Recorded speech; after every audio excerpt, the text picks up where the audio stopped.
High above the Earth, Flight 639 soared. Blue skies stretched endlessly, sunlight glinted off the plane's white fuselage. Inside, the air hummed with a gentle, familiar sound. Engines whispered their steady song, passengers settled into their routines. Some dozed, lulled by the gentle vibrations. Little did they know, fate had a different plan.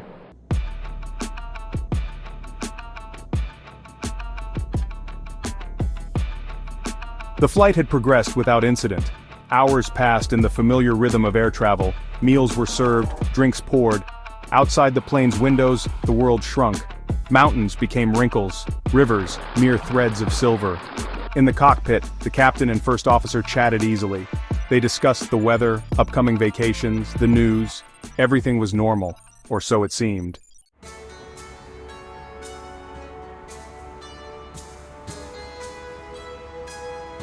In the cabin, passengers drifted in and out of sleep. Some watched movies, their faces illuminated by the flickering screens. Children played quietly, their laughter a brief counterpoint to the hum of the engines. A businessman worked on his laptop, oblivious to the world outside his spreadsheet. Life went on, suspended at 30,000 feet. The plane began to descend.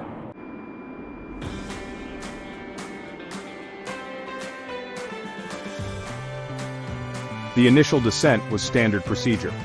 The plane needed to lose altitude for its scheduled arrival. It was a routine maneuver, performed countless times before. The captain made the necessary adjustments. He eased the throttle back, gently guiding the plane downwards. Outside, the sun began to dip towards the horizon. A subtle warning light flickered on the instrument panel.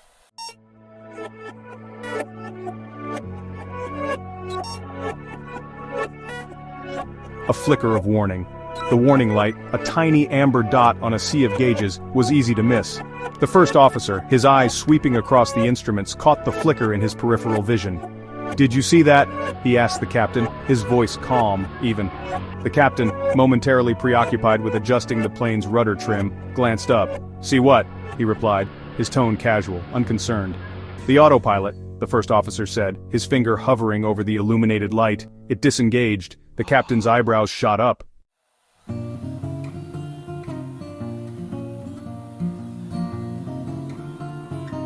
"Let's not get ahead of ourselves," the captain said, his voice measured, reassuring. "It could be a simple sensor error." He reached out and flipped the autopilot switch off and then back on. "See?" he said, a hint of a smile playing on his lips. "Nothing to worry about." The first officer, however, couldn't shake off a feeling of unease. The captain, sensing his co-pilot's unease, clapped him on the shoulder.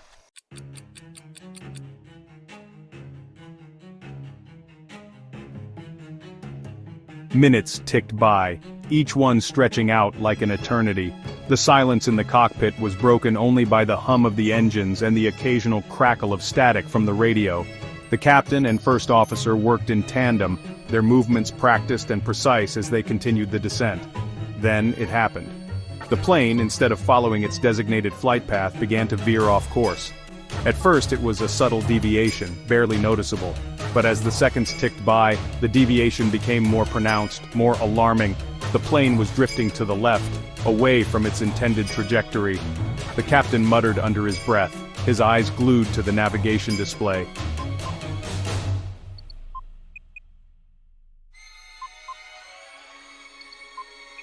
"Mayday! Mayday! Mayday!" The captain's voice boomed across the radio, a sharp contrast to the calm he'd maintained just moments before. "This is Flight 639. We have a problem." He repeated the distress call, his voice strained, urgent, but there was no response, only silence. The first officer frantically checked the radio frequencies, his fingers flying across the dials. "Nothing!" he exclaimed, his voice high-pitched, panicked.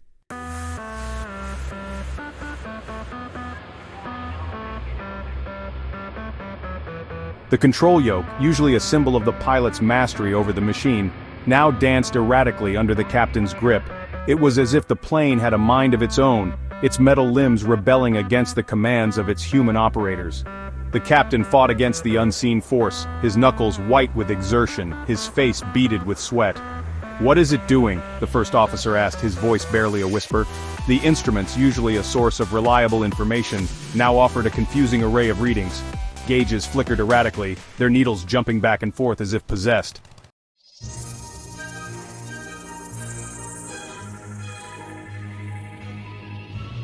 "Try contacting them again," the captain barked, his voice tight with urgency. He needed to regain control, to break through the wall of silence that separated them from the ground. The first officer, his heart pounding in his chest, grabbed the radio microphone. "Mayday! Mayday! Mayday!" he shouted, his voice hoarse with desperation. "This is Flight 639. We are experiencing a flight control emergency. We need immediate assistance." But the response was the same. Deafening silence. Only the hiss and crackle of static answered their desperate pleas. They were alone, trapped in a metal coffin hurtling through the night sky.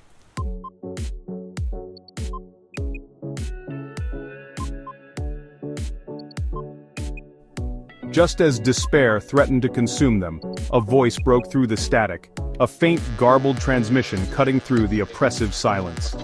The captain and first officer exchanged a look, a flicker of hope igniting in their eyes. "Flight 639, this is... Control," the voice crackled, fragmented and distorted. "Mayday, mayday, mayday," the captain responded, his voice raw with urgency. "We are experiencing control problems, losing altitude, unable to maintain..." His transmission was cut short, the radio erupting in a burst of static.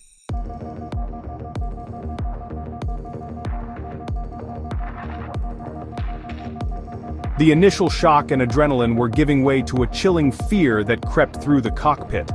The captain, his face now pale and drawn, continued to wrestle with the controls, his movements becoming more desperate. He knew deep down that they were running out of time. The first officer, his initial composure shattered, now openly displayed his fear. The passengers, once oblivious to the drama unfolding in the cockpit, were now becoming increasingly uneasy. Whispers of concern rippled through the cabin.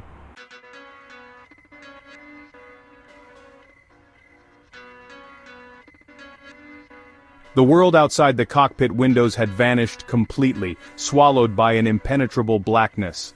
The captain, his face now bathed in the eerie green glow of the instrument panel, fought against the unseen force. Each labored breath, each strained muscle testified to his unwavering determination. Beside him, the first officer had abandoned his attempts to contact the outside world. His gaze darted between the instruments and the captain, his fear-stricken expression a mirror of the terror that had gripped them both. In the cabin, the passengers were no longer oblivious to the desperate struggle taking place at the front of the plane. The turbulence, now violent and unrelenting, tossed them about like rag dolls.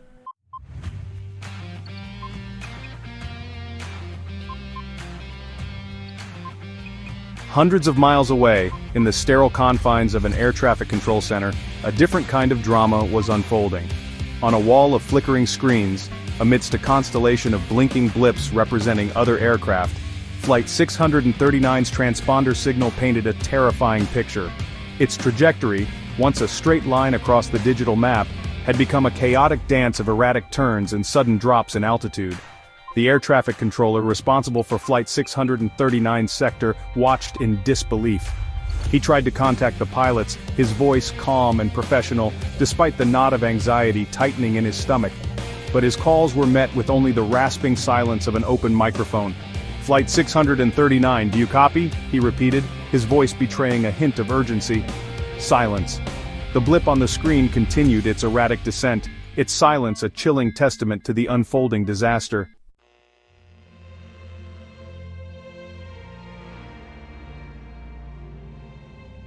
Back in the cockpit, the silence that had enveloped Flight 639 was broken only by the intermittent crackle of static and the muffled thumps and groans of the aircraft as it strained against the forces tearing it apart. The first officer, his hope dwindling with each passing second, continued to fiddle with the radio dials, his brow furrowed in concentration, as if by sheer willpower he could coax a response from the ether. Suddenly a sound pierced the oppressive silence. A voice, faint and distorted as if emanating from the bottom of a well, crackled through the speaker. The captain, his head snapping up, his eyes widening with a flicker of hope, leaned closer to the radio, straining to make sense of the garbled transmission. "Flight 639, the voice rasped, barely audible above the static. "Emergency! Stand by!" The transmission cut out, leaving behind a deafening silence that seemed to amplify the roar of the wind whipping past the cockpit windows. The captain and first officer exchanged a look, their eyes filled with a mixture of hope and bewilderment. Was it their imagination, Or had someone somewhere heard their desperate pleas for help? The silence stretched on, agonizing in its uncertainty, each tick of the clock a hammer blow to their dwindling reserves of hope. In the Air Traffic Control Center, all eyes were glued to the radar screen as Flight 639's blip made one final, heart-stopping maneuver. It plunged downwards, its descent rate increasing exponentially, transforming into a vertical line. "Flight 639, respond!" the controller shouted, but the only response was the indifferent hum of the radar equipment. Then, in a heartbeat, it was over. The blip vanished, leaving behind an empty void. A stunned silence descended upon the control center, thick with disbelief and dread.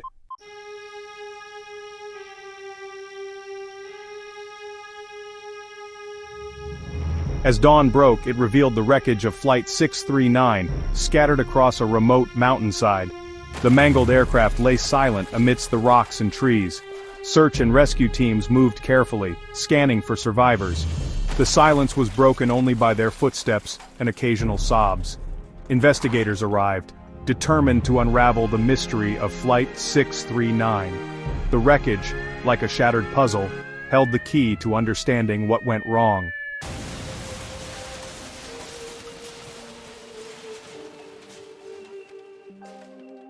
The crash site, a macabre tapestry of shattered metal and scattered belongings, became a hive of activity. Investigators swarmed over the wreckage, scanning for any clue to the disaster. Every piece of debris was meticulously documented and catalogued. The air was thick with the smell of jet fuel and burnt metal. The silence was heavy with unspoken questions and the weight of lives lost. The flight data recorder, a beacon of hope amidst the devastation, the cockpit voice recorder, its secrets yet to be unlocked, the scattered remnants of the instrument panel holding silent testimony to the final moments. Each piece, a clue, a fragment of a story waiting to be told. As the sun began its slow descent, casting long shadows across the crash site, the investigators gathered, their faces etched with fatigue but their determination unwavering. They had collected a mountain of data, but the answers remained elusive. The pieces of the puzzle, though meticulously gathered, refused to fit together.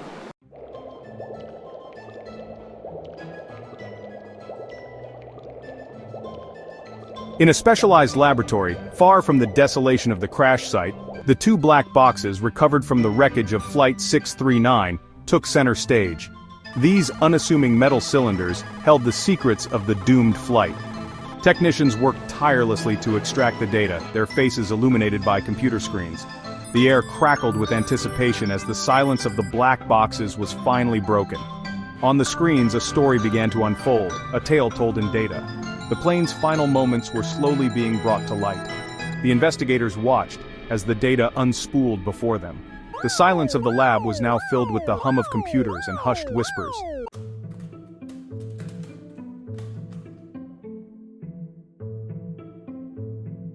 As the data from the black boxes was meticulously analyzed and cross-referenced with the physical evidence recovered from the crash site, a number of theories began to emerge, each one a possible explanation for the tragedy of Flight 639. The investigators, their minds sharp despite the long hours and the emotional toll of the investigation, debated the merits of each scenario, their voices echoing in the conference room, their faces reflecting the weight of their responsibility. Was it a catastrophic mechanical failure? A sudden and inexplicable malfunction of a critical system that sent the aircraft spiraling out of control? The data suggested the possibility of a flight control issue, but the evidence was inconclusive, the wreckage yielding no definitive answers.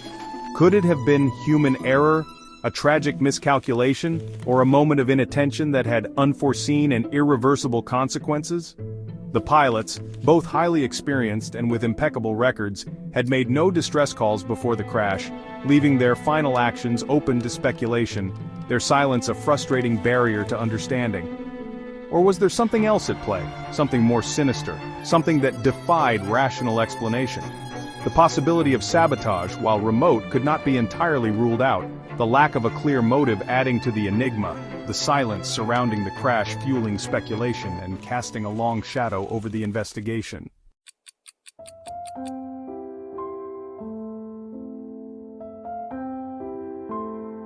The investigation turned its focus to the pilots, those silent stewards of Flight 639. Their lives, loves, and demons were laid bare. Every detail, from their training records to their last meal, was scrutinized. The investigators, like forensic archaeologists, sifted through the remnants of their lives, searching for a clue, a crack in the facade that might explain the unexplainable. The captain, a man known for his calm demeanor and by-the-book approach, emerged as an enigma. His record was spotless, his reputation impeccable, yet something in the data, a subtle hesitation in his final maneuvers, suggested something amiss. Had he been battling a hidden emergency, a silent struggle known only to him and the unresponsive aircraft? The first officer, a rising star in the airline, presented a different puzzle.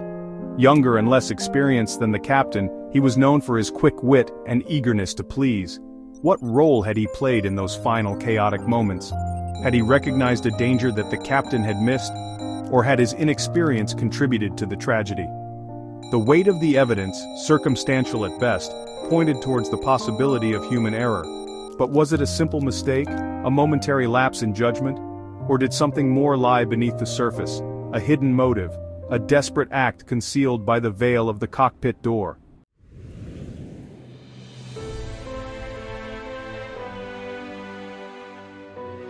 As the investigation deepened, whispers of doubt began to circulate, casting a long shadow over the initial findings.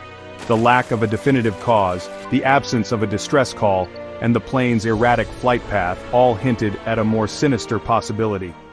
Could Flight 639 have been the victim of foul play? Experts meticulously examined the wreckage, searching for any sign of sabotage. Every wire, every bolt, every piece of metal was scrutinized for traces of explosives or evidence of tampering. The investigation, once focused on the pilots and the possibility of mechanical failure, took on a new urgency, the specter of terrorism looming large. Rumors and speculation filled the void left by concrete answers. Conspiracy theories flourished, fueled by the lack of a clear explanation. Was it a terrorist attack, a deliberate act of violence meant to instill fear and chaos? Or was it something even more nefarious, a hidden hand manipulating events from the shadows? The investigation, despite its best efforts, failed to provide definitive answers.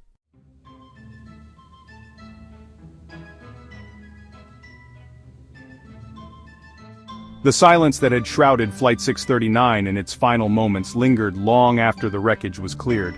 The investigation, despite its exhaustive efforts, failed to provide a definitive answer. The pieces of the puzzle, meticulously gathered and analyzed, refused to form a complete picture. The mystery endured, a haunting echo in the annals of aviation history.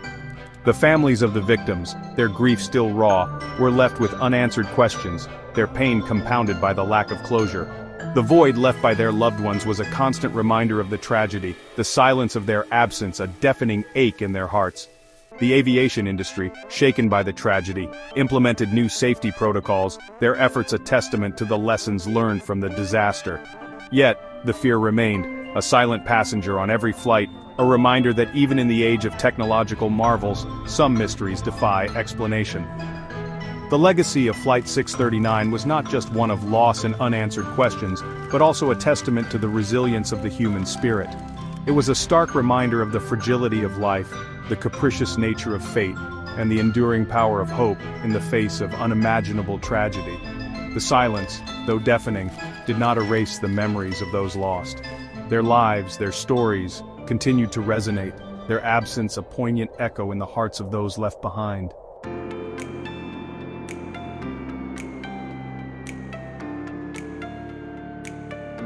The sun dipped below the horizon, painting the sky in hues of orange, purple, and gold. The world paused, as it always did, to witness the breathtaking beauty of twilight. And somewhere in the vast expanse of the heavens, the spirits of Flight 639 soared. Released from the confines of the metal tomb that had been their final vessel, they were free from the constraints of gravity, time, and the search for answers. They were part of the clouds, the wind, the eternal dance of the cosmos. Their laughter echoed in the rustling leaves, their tears mingled with the rain, their dreams took flight with the birds. The world below continued to spin, its inhabitants grappling with the mysteries of life and death. But for those aboard Flight 639, the journey had taken on a different meaning. They had transcended the earthly realm, their spirits soaring to a place where silence held no fear, where peace reigned supreme. and where the answers perhaps were no longer important.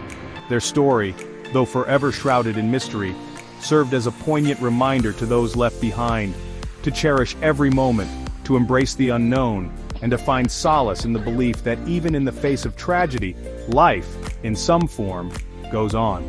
Flight 639, forever etched in the memory of the sky, continued its silent journey, a testament to the enduring power of hope and the enduring mystery of the human experience.